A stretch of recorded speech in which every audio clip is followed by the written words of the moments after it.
Hey guys, hope you're doing well out there. We're going to pick up the story over at Visa over the past year, up about 11%. But whether or not you own Visa or one of its competitors like MasterCards or even American Express, it's really important to take a look at this company because not just because it's a simple and great business to understand, but also because it gives you a lot of insight into other parts of the economy, whether you're interested in investing in airlines or maybe restaurants or even small to medium businesses. And of course, gives you a good holistic picture of how the consumer is doing. We'll take a look at their Q3 results, which came out after the bell, see how they fared against what Wall Street was anticipating. Also, talk about the guidance that this company provides for their upcoming Q4. We'll paint those pictures and kind of build out a story over at Visa. The all-important key business drivers, including the payments volume on a constant currency basis, that's probably the figure you're most importantly looking at over at Visa, actually accelerating year over year up to 8%. We'll take a look at their balance sheet, cash flows, and of course the statement of income. And then technically,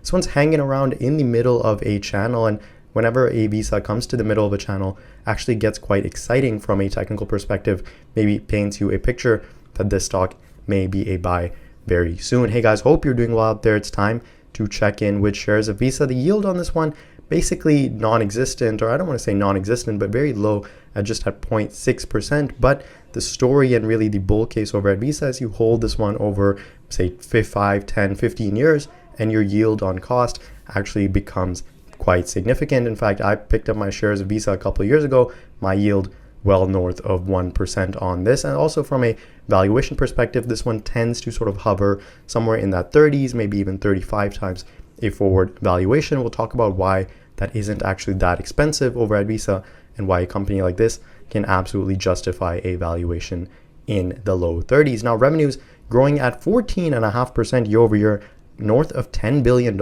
in a quarter. Now, that also beat expectations by a whopping $350 million. So despite Visa, again, being a well-known company with 25 analysts covering this stock, you still have this company beating those expectations by a large margin, by in fact nearly 4 percentage points of growth on that top line. And that's again one of the reasons why the valuation tends to be a bit justified, is because this company comes in with those consistent beats on the top along with the bottom line. It tells you that the valuation tends to actually be lower than what you see on sites like Seeking Alpha or Yahoo Finance.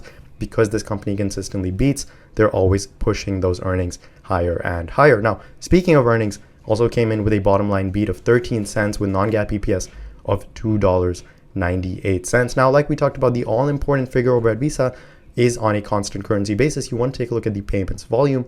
That was up roughly 8%. And then we'll take a look at their different business segments as well. But before we jump into that, we'll talk about their Q4 outlook that this company does provide. And look, things look all good over at Visa. In fact, whenever they provide this guidance, very important to pay attention to how that fares against sort of what they did last year and what they've been guiding for the beginning half of the year as well. Because if Visa is raising the alarms on maybe growth slowing, or maybe if they're concerned about the consumer or about the economy, well, then alarms should go off in your head too, because you probably have a slew of companies set to report that will likely say the same thing. In fact, they'll say that the consumer isn't in a good spot. But look, you had Visa come out, say that things are looking all good over at this company. Net revenue is expected to grow in the high single digit to low double digit range. You're also seeing operating expenses grow a little bit faster than you normally do. Some of it, they did say on the conference call, is due to, of course, AI costs. They're trying to spend a bit more on AI. They also have increased personnel, maybe increased marketing and some client incentives. And so you're not seeing as much operating leverage flow through on this business, but it is a bit cyclical in that sense, where sometimes they invest a little bit more, and then down the line, you'll see that operating leverage begin to kick in. And then from an earnings perspective, expecting high single digit growth from a diluted EPS. And then for the full year, basically in line with what they've guided before, with the low double digit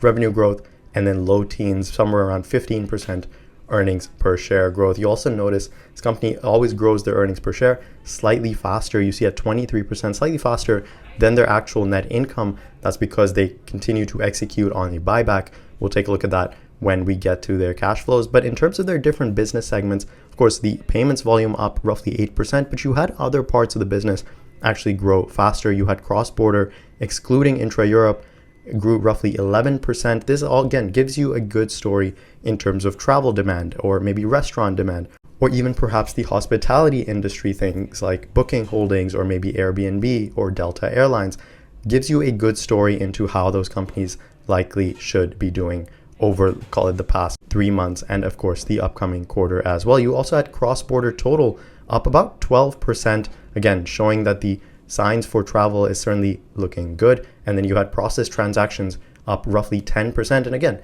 these might seem like small numbers, but for a company like Visa, these are coming off bases of tens of billions of processed transactions and hundreds of billions of dollars in terms of payments volume. And so again, keep that in mind. They're growing off of a very, very large base. The other thing Visa provides us is not just about metrics from the past 3 months, but they also give us a little bit of window into the current quarter, into the current Q4, basically give us the first 3 weeks of July, and that's the first 3 weeks of Q4. And it actually tells you that things are looking even better to start off Q4 than they did in Q3. And again, tells you the consumer remains relatively strong. You're seeing US payments volume grow, actually accelerate month over month. You're also seeing processed transactions increase, and then you're seeing cross-border volume stabilize and actually tick up as well. So all things looking good from a consumer perspective, from a travel demand perspective, and of course from a payments volume perspective. Now, in terms of their statement of operations, I mean, again, things look business as usual over this company. $10.2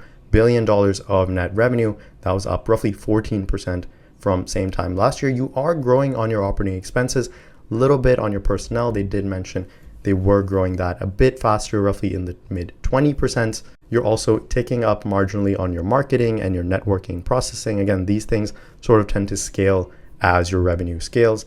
And then you also have an increase in professional fees. One thing I did notice is they are growing their G&A slightly faster, from 380, call it up to $480 million. So you are seeing slight uptick on your G&A. The other thing I want you to notice is they did put aside roughly $600 million in terms of a litigation provision. And in fact, when you take a look at the last 9 months, that is at roughly $1.6 billion in terms of a litigation provision cost. Whereas last year, you see they put away just about $500 million. So maybe Visa and certainly their lawyers are considering the fact that you probably have more lawsuits. Certainly Visa tends to find themselves wrapped up in a lot of lawsuits, including MasterCard as well, for maybe anti-competitive practices.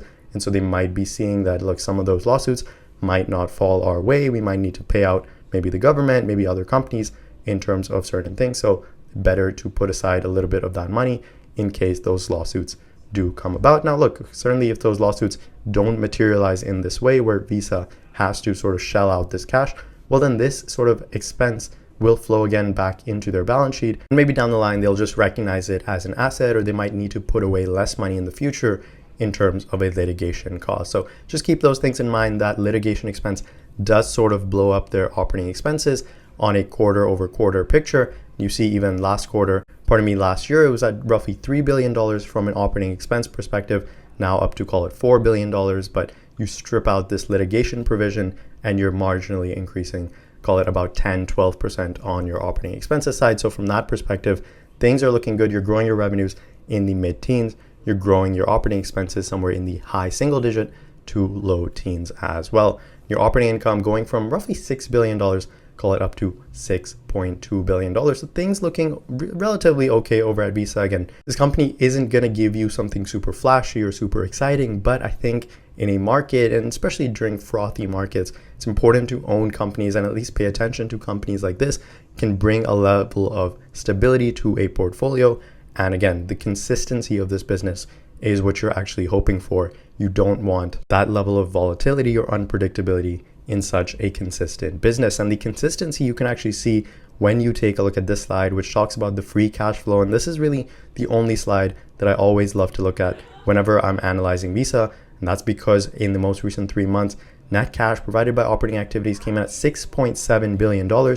You take away just about $500 million in CapEx, and you get to roughly $6.3 billion of free cash flow for the last 3 months. That's right, not over the past 12 months or the past 10 years. That's over the past 3 months. And then on top of that, this company does a very, very nice job returning that cash to you in the form of a buyback, roughly $5 billion in terms of that share repurchase, and then $1.1 billion in dividends also over the last quarter. Over the last 9 months, that dividend figure roughly $3.5 billion, and that buyback close to $13 $1.2 billion. So this company doing a very, very nice job returning a lot, in fact, all of that free cash flow back to you, the shareholder, again, in terms of that buyback, also in terms of that dividend, which again, isn't a lot, just about $2.36 on a yield basis. But when you continue to hold shares of Visa over a long period of time, well, then your yield on that cost basis certainly begins to look attractive. Now, from a technical perspective, again, things looking all good over at Visa. This one had been coming into this print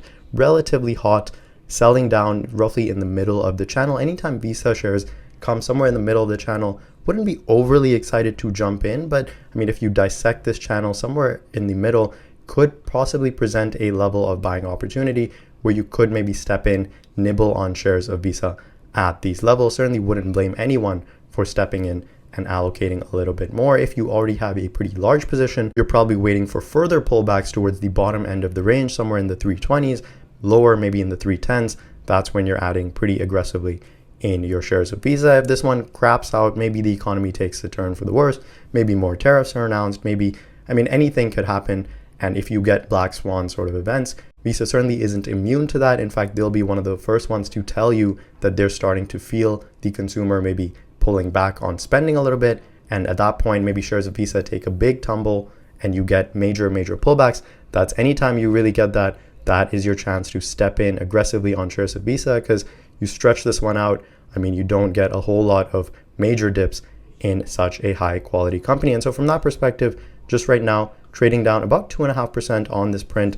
Wouldn't blame anyone for nibbling in. Anytime you come near the top end of your range, you can probably pull back on adding to shares of Visa. Overall, if you have a long-term time horizon, you're here holding your shares of Visa for 10, 15, 20 years, I think you'll do just fine. It's probably one you don't worry about, but despite not worrying about it, I would still pay attention to Visa every time they report, because it gives you great insight into how other companies that are likely to report in the coming weeks might do. That was my take on shares of Visa Incorporated. Let me know your thoughts on this one in the comment section below. As always, thanks so much for listening, and I'll catch you guys in the next video.